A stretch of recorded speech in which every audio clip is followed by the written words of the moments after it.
நடிகருமான விஜய், ஆனந்த் ஆகிய இருவரும் கடந்த 2 ஆண்டுகளுக்கு முன்பாக புதுச்சேரி முதல்வர் ரங்கசாமியை சந்தித்து பேசினர். கட்சியை தொடங்குவதற்கு முன்பான அந்த சந்திப்பு அரசியல் ரீதியானதாக பேசப்படவில்லை.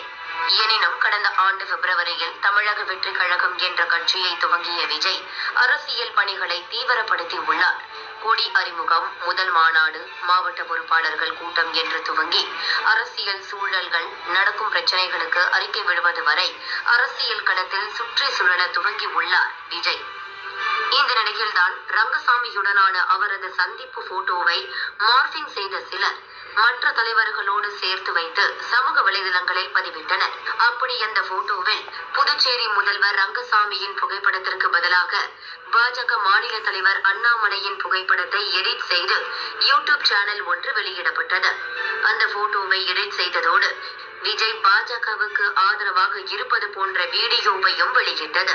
இந்த நிலையில்தான் தங்கள் கொள்கைக்கு எதிராக உள்ள கட்சியின் தலைமையோடு இணைத்து புகைப்படத்தை வெளியிடுவது மக்கள் மத்தியில் தங்கள் கட்சி மீதுள்ள நம்பிக்கையை சிதைக்கும் வகையில் உள்ளது.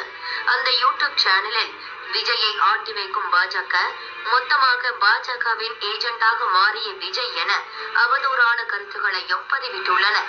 இது பொதுவான வாக்காளர் மத்தியில் குழப்பத்தை ஏற்படுத்தி வாக்காளர்களின் மனநிலையை சிதைக்கும் வகையில் உள்ளது. எனவே குறிப்பிட்ட அந்த சேனல் மீதும் அதன் உரிமையாளர்கள் மீதும் உரிய விசாரணை நடத்தி வழக்கு பதிவு செய்ய வேண்டும் என சென்னை உயர்நீதிமன்ற மதுரை கிளையில் தவேகாவினர் வழக்கு தாக்கல் செய்திருந்தனர். இந்த வழக்கு நேற்றைய தினம் நீதிபதி நிர்மல்குமார் முன் விசாரணைக்கு வந்தது. அப்போது மனுதாரர் தரப்பில் தங்களின் கட்சி கொள்கைக்கு சம்பந்தமில்லாத மாற்றுக் கட்சி தலைவரின் புகைப்படத்தோடு இணைத்து யூடியூப் மற்றும் சமூக வலைதளங்களில் பொய்யான செய்திகளை பரப்பியுள்ளனர். இதுகுறித்து புகார் கொடுத்தும் இதுவரை எந்த நடவடிக்கையும் இல்லை. எனவே உரிய நடவடிக்கை எடுக்க காவல்துறைக்கு உத்தரவிட வேண்டும் என வாதிட்டனர்.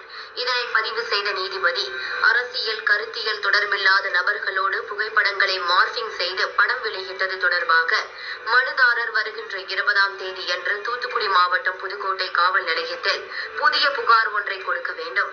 அந்த புகாரின்படி காவல்துறை ஆய்வாளர் உரிய விசாரணை மேற்கொண்டு 2 மாதத்திற்குள் விசாரணையை முடித்து அறிக்கை தாக்கல் செய்ய வேண்டும் என்று உத்தரவிட்டுள்ளார்.